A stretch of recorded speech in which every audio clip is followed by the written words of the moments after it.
Happy Sunday, everybody. Welcome into Verts. My name is Harrison Graham. We got a lot of NFL news, some Week 13 reaction to get into as the 1 o'clock Eastern games just wrapped up. I got a lot of thoughts on some of these games and some other news and notes. I do want to start with the Bears coaching search, the latest going on in Chicago. Obviously, the Bears fired head coach Matt Eberflus after their latest coaching embarrassment. At the end of the Lions game, there were reports that players went off in the locker room after the game. Jalen Johnson, just a mess. And for the first time in their history of over 100 years, they fired a head coach in the middle of the year. So that's how you know how dire of a situation it became, that they just had no choice but to make a change here. I do just want to get into some of the nuggets, the reports that have been out there. And a lot of you guys know I host a Bears channel as well at Chat Sports called Chicago Bears Now. I'm going to do a deeper, in-depth video here in a little bit on that channel with more analysis, but do want to hit some of the highlights here. Three things that have been reported this morning. One, from Adam Schefter. He believes that Ben Johnson would be very interested in this job, the Lions offensive coordinator, and it could come down to if the Bears are interested enough and if they would pay enough to get Ben Johnson. Now, I don't think if you're the Bears, you're in a position to zero in on one candidate, but I think Ben Johnson would be at or near the top of my list if I was Chicago. What he's done being a part of that Lions regime that has turned around a joke of an organization, which the Bears pretty much are at this point, into a juggernaut, I would be very interested in that. Now, obviously, you got to talk to him. You have to vet him. Can he lead your team? We know he's a creative offensive mind. We know he's helped Jared Goff reach new heights, but he's got a lot of tools to work with in the toolbox. They have an awesome offensive line. They have skill guys everywhere.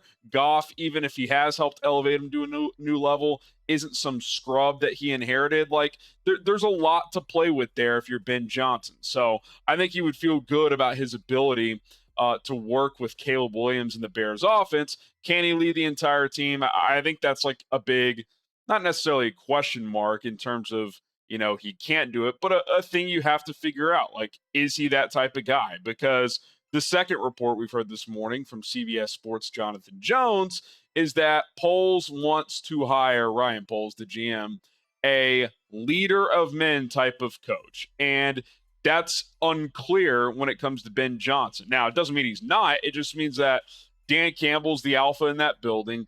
Aaron Glenn's been around longer, and people consider him that type of guy. It's a bit of an unknown with Johnson. Is he just a fun, analytical play caller type, or is he someone that can stand in front of the room, in front of 53-plus, 22 to 40-year-olds, and a bunch of coaches, and command respect? That I think that's, if he can, he seems like the top guy you would go get if you're Chicago. Innovative offensive guy that could maximize Caleb, while could also set a new standard in that building that clearly had lost any standard under Matt Eberflus. I mean, it just became a joke over the last several weeks in particular. So that's number two. Number three, and I do wonder if Ian Rapoport slightly misspoke here, but I do think at minimum, Kevin Warren is going to be involved, at least somewhat notably, in this coaching search. Now, if you read the Bears statements from Ryan Poles and Kevin Warren when they fired Matt Eberflus, Ryan Poles was kind of just a typical, hey, we think Matt, yada, yada, told him we're going in a new direction. Kevin Warren's statement said, I supported Ryan in his decision to let Matt Eberflus go. So he indicated that that was a Poles decision. Ian Rapoport reported this morning that, I can't remember the exact phrase, but it was something along the lines of Kevin Warren will look for his new head coach with Ryan Poles assisting. And that got Bears Twitter kind of wondering what the hell does that mean? Now, he's the only one who's phrased it that way. So I wonder if there will be some clarification from Ian Rapoport's reporting, because if what he's saying, if you take it for word, well, then that would make one think it's Kevin Warren's show. And that would give me pause, because Kevin Warren, I think, obviously has more, what's the word? I guess acumen than George McCaskey, but he's not a football guy. Like, he's a business guy. He's there most importantly to get the stadium thing figured out. he should not be overruling polls, whether Bears fans should trust polls or not, in terms of who the head coach is. Should he have a voice? Absolutely. Is he going to be involved? I would expect nothing less. But if Ryan Poles wants someone and Kevin Warren wants someone else, and Kevin Warren gets to override that would concern me if I was a Bears fan. I think you have to let your football people make these decisions, and if they make the wrong ones, then you go get new football people. That's kind of how the NFL works. So that's kind of the latest there. Obviously, the Bears season is just completely tanked here. 6 straight losses out of a bye week. I can't remember a team that was riding, I'm not going to say sky high, but pretty high going into a bye week. 3 straight wins. Caleb was balling. Comes out of the bye week. Caleb struggles. They have to fire the OC. Another report, by the way, suggested that Poles wanted to fire Eberflus as well, but ownership wouldn't let him after the Patriots loss. And then after the 3 straight divisional losses, all in just ridiculous fashion, especially on Thanksgiving to the Lions in front of the entire country. That was the final straw that broke the camel's back when it comes to Matt Eberflus. But yeah, they've got to figure this thing out. I do think Chicago, despite organizational structural questions, is going to be an attractive job based on the open ones available. Like, so far, say what you want about the Bears, the Saints and the Jets. The Saints are probably have better ownership, and Mickey Loomis has been doing this longer than Ryan Poles, but their cap situation's a train wreck. We have no idea what their QB thing's going to be, and their roster's not in great shape. Jets, what's the quarterback situation? Rodgers, Woody Johnson's a nut. Like, George McCaskey's not a nut. He's just not not the smartest football guy, right? So I think based on the 3 openings so far, easily Chicago's the best, especially with Caleb and some young talent. But yeah, I do still think there's going to be some potential hesitation from certain coaching candidates, which is why you're going to have to open up the checkbook if you are Chicago. So I'll leave it there. Again, come check out Bears Now for more analysis on the coaching situation in that regard. All right, before we get to some of this Week 13 action and a couple of storylines that I think could emerge as soon as today, if not tomorrow, hit that subscribe button here on 4Verts. I'll continue to cover the NFL and college football. What a day yesterday. We're going to have a college football episode out tomorrow. Might talk a little Ryan Day hot seat after another loss to Michigan. College football playoff outlook, that's heating up. We got Sunday Night Football tonight. Bills, Niners, absolute blizzard in Buffalo. Can't wait to watch that game and bring you guys a video tonight. So we'll have it all covered. All you got to do is hit that subscribe button. All right, speaking of hot seat, obviously Eberflus got fired. He's the 3rd one to go. Could Zac Taylor be the 4th? I mean, the way these games the Bengals are losing, I'm not going to call it Bears level, but it's just like, man, every week Joe Burrow and the offense cook and they lose. I mean, I get it. Russell Wilson's played well this year, and he's certainly played better than any of us expected. You cannot, in the year of 2024, give up 414 passing yards to Russell Wilson. It just cannot happen. I mean, it just can't. 29 of 38 for 414 for Pittsburgh. Unbelievable. Kudos to him. Kudos to Tomlin for turning to him. That took some balls, and it was clearly the right move. They found a little package for Justin Fields. He iced it on a 4th down run just a few minutes ago. So, he's got a little roll, but clearly that was the right move. But I don't care what anybody says. That's unacceptable. And I know Taylor's an offensive guy, and he's the head coach, and Lou Anarumo's the DC, and he's lost the rope of that defense after really several years of doing a really good job. But I just do you just change things if you're Cincinnati? Because you have an MVP level quarterback, you have a superstar wide receiver in Jamar Chase, who is just making plays left and right. They could score at will. Now, obviously, they're going to have to add some defensive talent. I don't think it's as simple as you change the coach and this all changes. But they've now given up 30-plus points 6 times this year. They're 4-8. I think they're 1-7 in one-score games or something. It's just crazy. And I tweeted this out, and I'll say it here. I'll officially make it a prediction. I think Zac Taylor gets fired, and they hire Joe Brady, Burrow's guy from LSU in 2019 when they won the national title. He's bounced around since then. Actually did not do well in Carolina under Matt Rule, but the last year and a half or so with Josh Allen in Buffalo, they've been awesome. And we know him and Burrow are boys. He's in his mid-30s. He's going to get a chance soon. And you just wonder if Taylor goes, if Burrow kind of has his voice felt. He's like, hey, let's bring Joe Brady in here. And Mike Brown is kind of a frugal owner. He's a little cheap. I don't think you're gonna have to pay Joe Brady $15 million per year. You can probably get him $6, $7, $8 million to be your head coach, and Brown would sign up for that. So I think Taylor's in trouble here. I know they kept Marvin Lewis forever, but I just think the difference here is you have Joe Burrow in his prime. If you feel like Zac Taylor's voice isn't resonating anymore, this is the time to pivot because I think with the right coach and a few more pieces and key spots on the defense. Potentially, you're going to have to replace T. Higgins, but I think you can do that in the draft. You could be right back in the playoff mix next year. So keep an eye on that. I think there's going to be storylines emerging there. And then this is kind of a wild card one. I'm not saying I won't predict this one, at least for next week.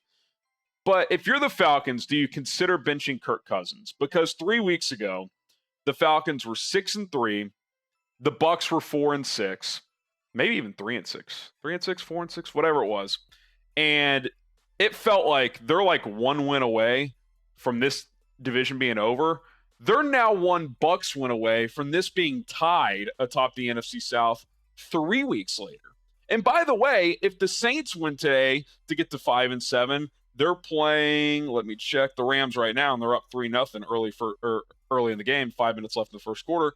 All of a sudden, not only have you not run away with that division, it's a 3-team race, and Kirk Cousins has not played as well recently. He threw 4 picks in a 17-13 loss to the Chargers today. I'm sorry, you hold the Chargers to 17 points at home. That's a game you got to get. I mean, you're reeling. You've lost 2 in a row. Tampa's on your ass, and you throw 4 picks and lose that game. The second they drafted Michael Penix, I remember thinking, okay, I'm not going to overreact and act like Penix is going to start week 1 or anything. But if there's a point in the season where Cousins struggles for an extended stretch, I could see them making the move. Do I think it'll happen this week? No. But I think before the end of the season is very much on the table. I mean, let's just pull up their schedule here. The Falcons next week are at Minnesota. A homecoming for Kirk. So I don't think they will do it there. I think they will give him that opportunity to go play that game. But if he loses that game and just the outlook of, he's still struggling, the Vikings let him go. They signed his replacement, Sam Darnold, for $10 million, who's played pretty damn well this year, outplays Kirk, and the Falcons lose a 4th straight. I could see them going to Cousins at the Raiders the following week on Monday Night Football. Extra day to prepare the rookie. I could see that. I don't think they'll do it at Minnesota. I just, you pay this guy a lot of money. He came from there. I'm not saying you start a guy because that was his last team, but I tend to think he'll get another week. But if he struggles next week, and we know he can't move, and Flores is going to bring the heat on him, I think Monday Night Football, December 16th, Raiders, Falcons, what better time to make the pivot to the rookie? Because look at the remaining schedule. At the Raiders, team that's trying to tank. Giants at home, team that's trying to tank.